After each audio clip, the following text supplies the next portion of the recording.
everyone. It's great to be here on the School Leadership Show, although this time we are missing Mike Dowdy. Hope you're doing well, and I hope we can have as good of a conversation without you. Probably not. But here today with me are the authors of Trauma-Sensitive Leadership, Creating a Safe and Predictable School Environment. And I have John Eller and Tom here today. Thank you so much for joining us on the show. Oh, it's a real pleasure to be here with you. Thanks for having us, Jen. Great. And look, I already said us, and it's just me. So I'm going to say us a few times, and you'll know Mike's here in spirit. So anyway, I summarized your book for the main idea, and I think it is just the perfect book for school leaders around the country, around the globe to read right now. So I'm wondering if you could talk a little bit to why did you write this book now, and why school leaders should be reading it now? It's really interesting. If anything, this time of the pandemic has only heightened the awareness. But John and I have gone to great lengths to explain to people, we didn't just write it as a response to. We started thinking about the book long before anyone was muttering the words pandemic or Zoom or some of the other things, because we felt that this was largely an underserved area. The data sets that are there that emerge that talk about, 1 in 6 children currently in a classroom experiencing a severe stressor, that 2/3 of kids will have gone through. Today, someone shared an article with me that said it might be as high as 90% of all kids who have gone through.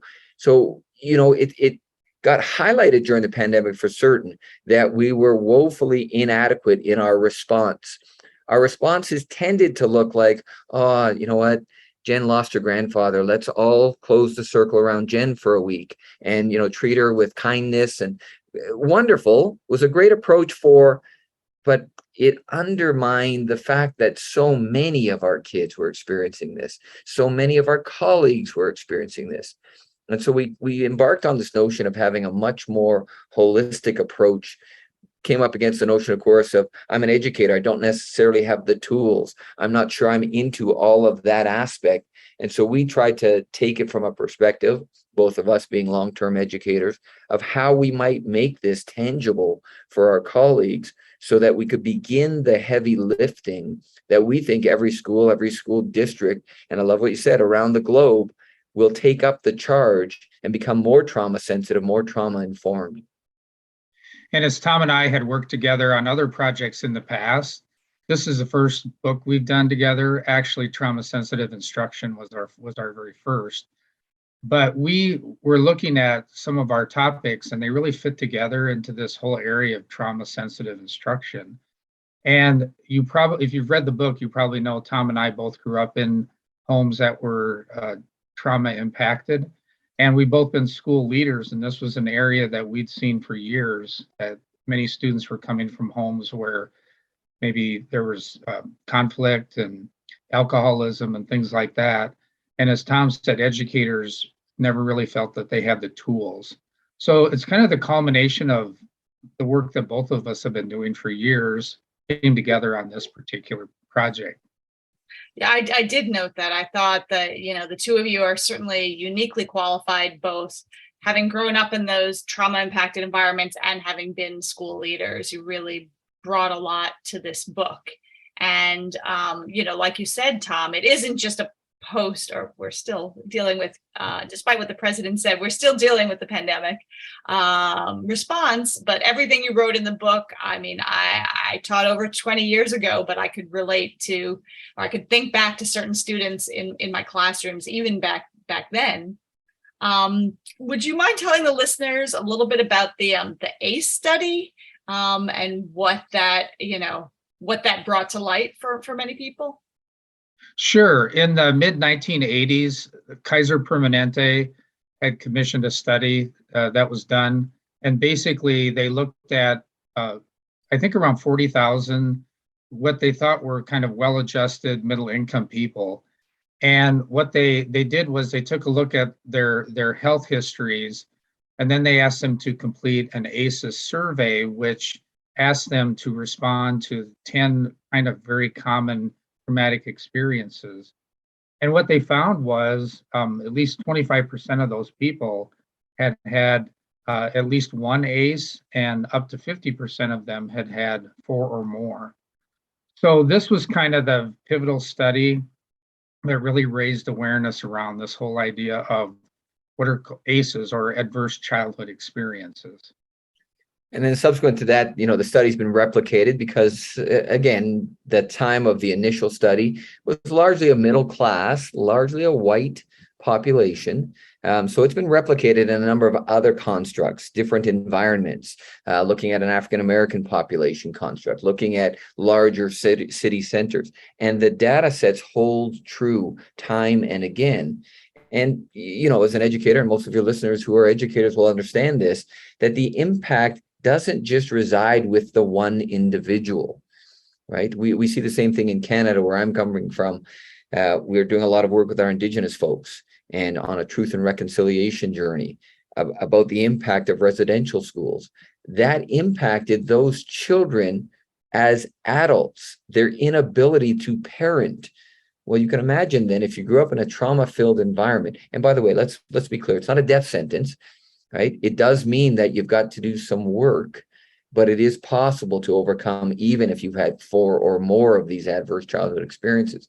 But we have to be aware that that impacts that group of adults who are now parenting children, and those children are coming to school perhaps not prepared to have the type of resilience to overcome some of these adverse experiences. I think that is something that's different from now. I think back when I was in the classroom decades ago, the sense was that trauma was on the periphery. Maybe you're 1 or 2 students. And I think that what this report, reading about this report in your book, the ACE, the Adverse Childhood Experiences Report, you realize just how prevalent this is.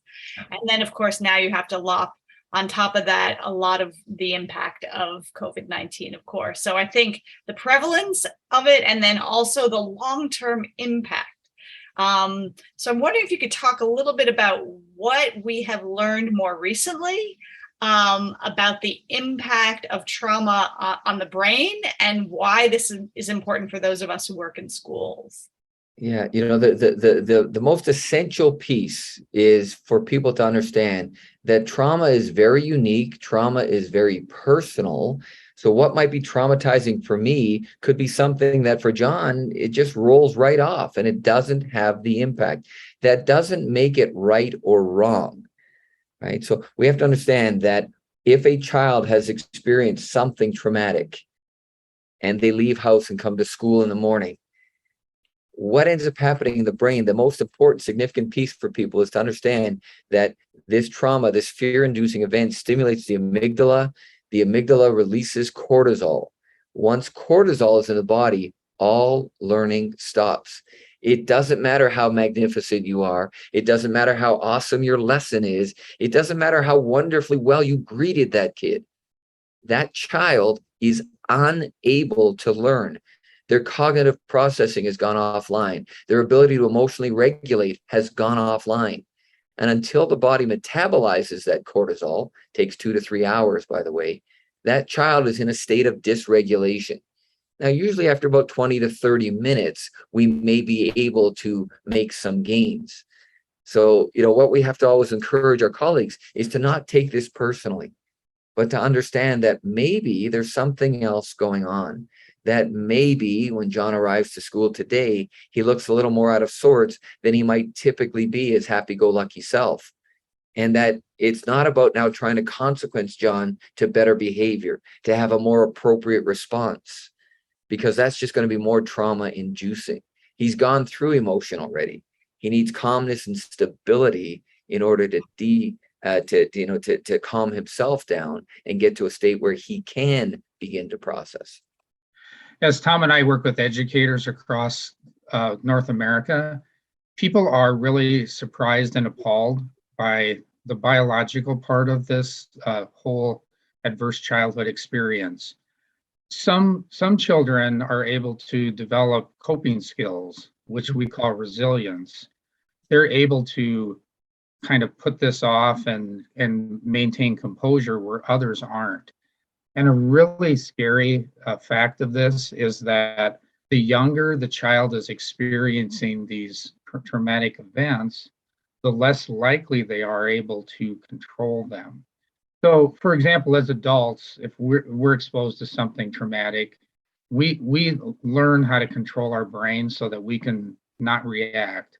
But as children, especially younger children, preschoolers, what happens is this becomes a regular part of their practice as their brain is forming.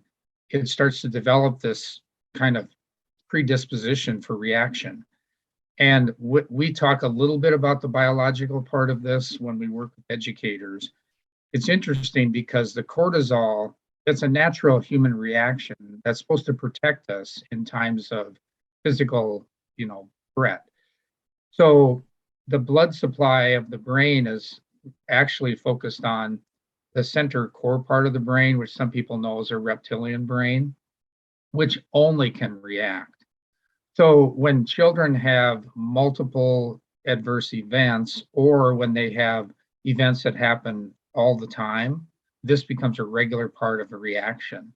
So a teacher might have a student and they might say good morning, and one student is experiencing trauma and they're completely relaxed, and another one can be totally set off. So back to Tom's comment, as educators, we have to learn not to take it personally, not to have our own adverse reaction when something appalling happens. And then think about not to investigate, but maybe understand that, hey, I need to step away for a moment, or I need to let the child re-regulate themselves. So again, as adults, we have to be careful, because and many educators also have had these adverse experiences. If we either are too, maybe, I don't want to say too kind, but if we're too accommodating and we lower our expectations, that can be harmful, as well as if we say, well, I made it, so, you got to just toughen up. So as educators, we have to think about how we react.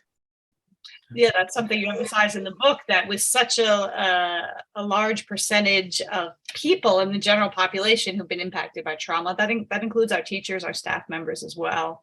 Yeah. And I want to go back to one word that you use, John, which is understand. And I think that what I took from your book is that there's sort of two parts. As educators, we need to better understand, the brain science that you're talking about, the reactivity that is not because of something I did, Jen. It's not because my lesson plan wasn't engaging enough. It's really separate from me. So the understand, and then the strategies. That's sort of how I saw as the two big takeaways from the book. But I'm wondering, as people are listening to this, educators, specifically leaders, and maybe some teachers too, how do you deal with the pushback that you get when educators say, I'm not a therapist, I'm not a counselor, I'm a teacher, right? I'm a principal. Like, why is this my responsibility? This is too big for me to touch. I've already got enough going on. How do you respond to that pushback? We kind of address that because we don't really talk about remedies or reactions. We really focus on a concept called mindset. And if you have a mindset that this could be occurring, and that it's almost a natural part of the process a person would react, you're going to step back a moment and try to really understand what's happening, not that you have to fix the problem. So the mindset of understanding, that's what we're hoping people will gain.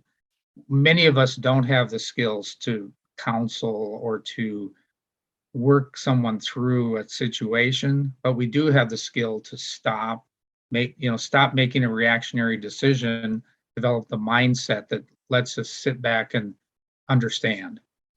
So what we do have, and just to follow up on that is the ability to not re-traumatize. And by the way, I don't always mean that people do that intentionally, right? Sometimes it's in these practices. We asked Jen to go to the board to solve the math problem. There may be some stuff there that doesn't work for her. There may be a bit of self-consciousness already developed as a result of experiences far external to the math room, right? And what are we doing? I think early on in physical education, I think we body shamed a lot of kids by making them all get into that same little gym strip and consequence them if they didn't want to. Is it about physical activity, or is it about, wearing these sorts of things? So that's the first part of it. The second part, I want to go back to a word John used earlier, resilience. See, what we do have the capacity to do in schools to build resilience. Now, I grew up in a time where resilience was thought of as grit. It existed only in certain epic, heroic characters. John Wayne of the silver screen. We all had to be like that. Well, now we know that resilience is a learned opportunity. It requires the presence of one significant adult and multiple opportunities to practice. So John and I have really been pushing for this notion. Is every kid in your school known by name and need? See, that is in our purview as educators. If you're talking about how I deal with the complexities of trauma, you're right. I need to bring in specialists for that. And fortunately, I have that capacity to refer people to specialists. But around the notion of whether or not we are intentionally or inadvertently re-traumatizing, that's our purview. And our ability to build resilience, to cultivate that in every child, is well within the job of an educator. Another aspect that Tom was talking about is relationships. And we're asking teachers not only to think about their mindset, but about the relationships they build. And as leaders, those are things that we can help people learn how to do. So greeting kids at the door, getting to know more about them. As Tom said, knowing everyone's name. Every student should have an adult that they have a relationship with. But cultivating really sincere relationships, that's another important aspect. These brief strategies that you've mentioned already sound like they're ones that really benefit everyone, right? I mean, even if you haven't you don't officially fit the definition of trauma, right? Every student should be known. And I've seen schools do a wonderful job of at a staff meeting putting up the names of all the students on sticky notes, and then all adults who have a relationship, put their initial on the sticky notes, and you see who has no adult initials, or who has a lot and who has a few, and there's a lot that you can do with that. And it's a really interesting activity. And I've done that with a number of schools, because I think sometimes we think there might be these kids we could predict ahead of time. But, oftentimes the kids who are challenging us the most, they got a lot of advocates. But there's this band of kids that are drifting through school right now that we need to address. We need to make sure they are connected. See, I think sometimes people have this impression that someone going through trauma is acting in an overt fashion, that it's easily determined who's going through trauma. When in fact, we know that lots of times there are those kids who choose the hide or the appease response. They nod their heads, they smile, you would never know. They might get upset if they only got 98% on a test because they don't know how they're going to explain that when they get home. It's a different type of trauma. I can tell you that for the longest part of my school career, I certainly did not talk to any teacher, no matter how wonderful they were to me, about what I was experiencing. Absolutely not. It never came, never would have entered the conversation. It's taken me well into my adult life to be able to talk about it openly. And so we know we've got lots of kids who aren't exhibiting crazy behaviors, who are going through very difficult times. And there are some basic things like providing a space to talk, right, to process. So I'm a very practical minded person. And so I am imagining, school leaders listening to this in their car at the end of the, right. So I'm curious if you can share with all of these school leaders, what are some concrete steps they could take tomorrow? I was particularly moved by, this idea that a student could experience something traumatic at home and the cortisol still going on in their bodies when they get to school. And there was sort of a description of what a school leader might do school-wide to make that transition to school more trauma sensitive. I don't know if you could share some concrete ideas like that from the book. Sure. One thing that we advocate school leaders do is help their teachers become aware that this is actually happening. And the idea of understanding that what can cause stress, what happens when children are under stress, that's really important because, again, it helps with the reaction. A second thing that we advocate is that the school leaders think about having some routines and rituals that are predictable. And we in the teacher version, we also talk about the classroom should be predictable. many of these students come from situations where they don't know, tonight the car comes home and it could be a completely calm evening, and tomorrow night it could be chaos. So the children really don't have any control over the environment. So setting up those kinds of routines that are common so that kids aren't taken by surprise, those are two pieces that we advocate. And then we also talk about the notion of setting up a calming space, right? Do you have a classroom, an extra space in the school where kids can just go to get themselves back to a steady state? There may be, they can do, the adult doodling or coloring or whatever. There could be an adult there that's there, but doesn't say the minute the child walks in, so what are you here for? Can we talk? No.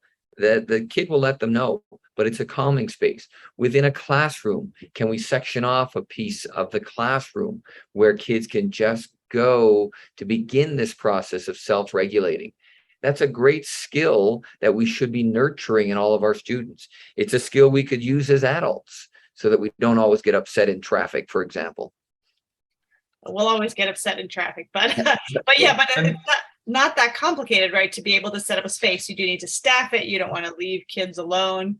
Yeah. I love the example in the book about in the morning, a principal who is playing music or even making that change. How many of you run schools where until the exact start time, 7:55, 8:15, the kids have to stay outside, right? Mm-hmm. What if you paid a few teachers to come in earlier? Let them come inside, right? That's a more welcoming stance, right? Maybe they have some homework that for other reasons they couldn't do at home, they could catch up, or the relationships you talked about. If it's the same consistent 2 teachers every morning, maybe those students learn and look forward to connecting with those teachers. We at the middle school I was at, Jen, we had some kids that arrived early to hang out with our custodian. Mm-hmm. He had great relationships with kids. There were kids who wanted to be the next school custodian. They were fascinated by his routines in the morning. Yeah. The school was open. Yeah, right? And that might be the first adult that they, really connect with for the day or at all. Right.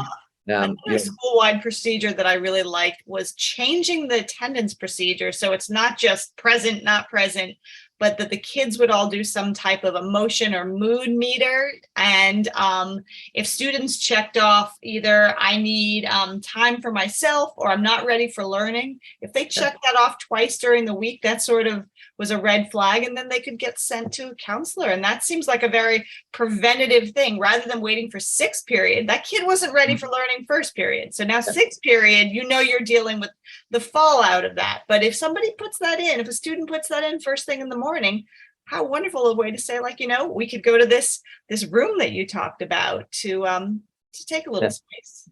We know this. Look, if you can predict it, you can prevent it.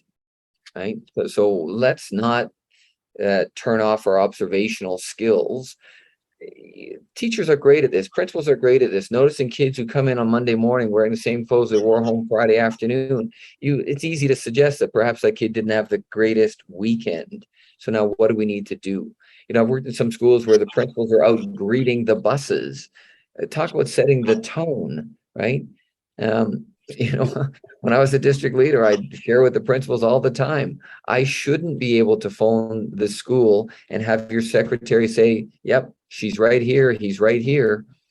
That was more of a concern for me than, they're out of the office. Can we get them to call you back later? That's what I wanted to hear. And Jen, we're alluding to things that are emotionally based. And one thing that a school leader can do is actually help the teachers understand the importance of self-care. Because if we take care of ourselves, we're better able to take care of the students. And when Tom and I work with leaders, we talk about the fact that sometimes as leaders, we're the worst ones for self-care.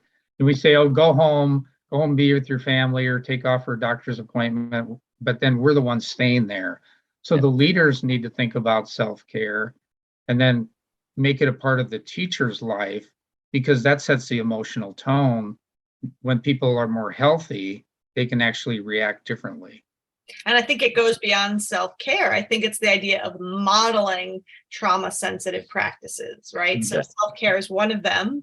If a student or a staff member comes screaming at the leader, to be able to model pausing and not being reactive, being calm and letting the person have some time to calm down. You know, if you want to create a trauma sensitive school, I liked all of your examples of how the leader can model that with the students and with the staff, right? If you want your students to feel they have a sense of belonging, then as a leader, can you make your staff feel a sense of belonging? If you want every student to be known, not just as a math student, but, you know, as a whole student with needs and wants, you know, do you know something about all of your teachers and all of your staff members? So I think there's a lot that we can do as role models too.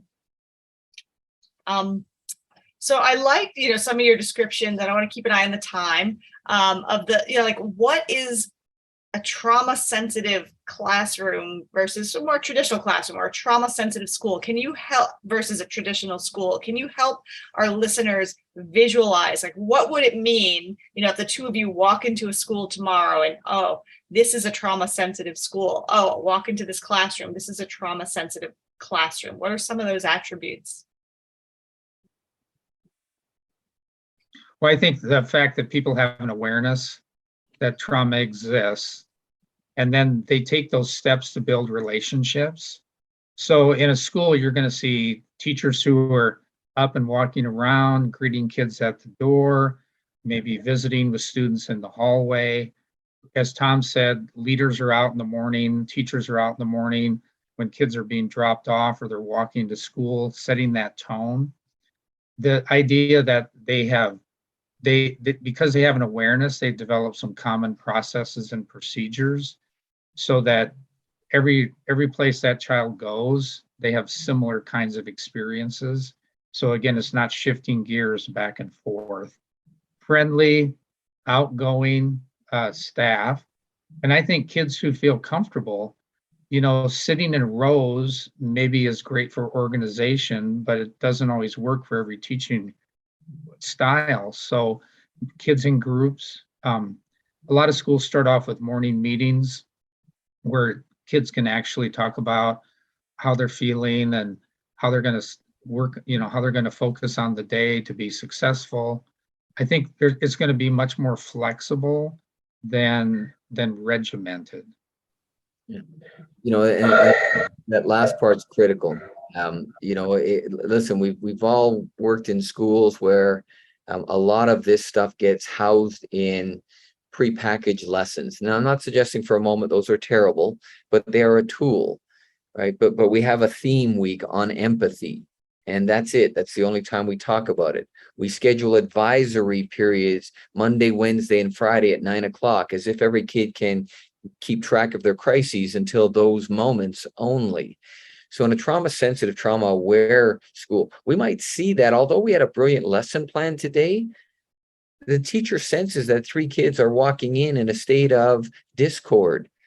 And so rather than launching the lesson, we instead get into a circle and we process through some things. We spend time talking about how people had, you know, what their weekend went like. Maybe it's a long weekend, and we know for some of our kids, that's a bit too much time. You know, we begin to develop the language, the vocabulary that is essential for kids to recognize in self and in others these key attributes, right? About being compassionate, about being aware, about being sensitive to. So we start to see some more of that.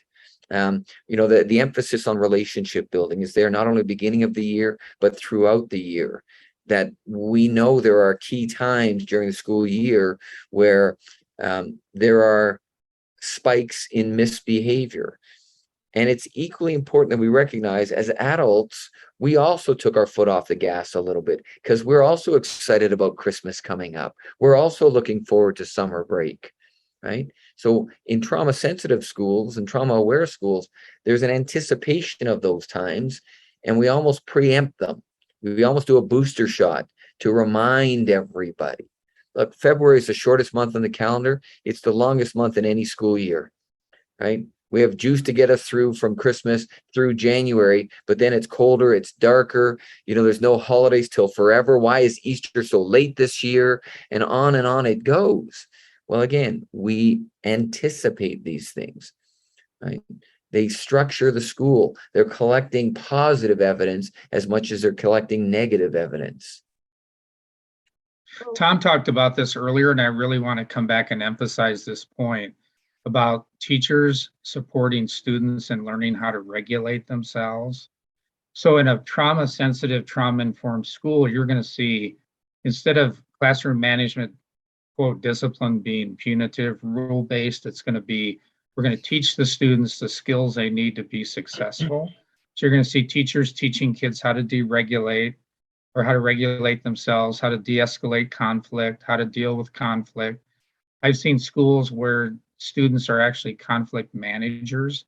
When two students are in a heated conversation, a student can come up and help coach them down. You'll see teachers teaching the procedures and practicing the procedures and affirming the students who are being successful. So again, we're developing the whole child, we're developing these processes, but it also helps us to avoid the issues of striking out, anger, that sort of thing. I mean, these sound like wonderful places to be. This sounds like a kind of school I would want to work in. I would want to send my children to. These sound like these are people-forward schools. These are student-centered schools, right? Centering the students instead of centering some idea of order, structure, or even academics at the exclusion of looking at students as full people who have emotions and pasts and futures and all of that. So this all sounds like a positive way to structure your school for any and all students. Did you want to add? And Jen, this goes back to the mindset. So if your mindset is, we're here to help develop students because they're not learning these kinds of skills outside of school, that's different than we're here to control, keep everyone in line, and I'm the biggest person in the room, so I'm the boss. Yeah. The mindset, it sounds simple, and it could be simple to change. The idea of what am I here to do? I'm here to facilitate and help them become, responsible adults. So over time, you think about taking out the power of it, the power of size and position, and you really focus on the development of it, which again, Tom talked about this, like, it's really difficult when a student is, upset to not take it personally. But if you have the mindset that it's not about me, they didn't come to school today to get me, I'm the only person they feel safe with, so maybe they strike out. So if you take it personally, then you're gonna try to get into a power struggle, and you end up nobody wins. But if you look at it like it's not about me, it's about the student, then you approach it differently. So the mindset is really key. Yeah, it's really interesting in the sense that, I think people sometimes forget that school is a 13-year experience. It's not 13 10-month experiences.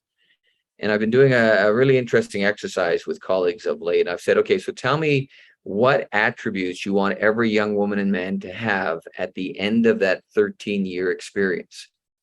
And I will hear all the things you might expect to hear: confidence, self-reliance, empowered, a nice person, responsible, caring, trusting, and the list will just go on and on. I've done it hundreds of times. I've got the same list almost every time. What never appears on the list is knows the quadratic formula, can conjugate verbs, mastered the left-hand layup, etc. If I ask people by a grade level or a content area, what do you want kids to have? It immediately defaults to learning targets. We all know what we expect at the end of this 13-year experience we're called school. That's the focus. The content, the course, the grade level is the vehicle to get to these attributes that we would all agree would define a successful and awesome young woman or man transitioning to the next stage of their lives.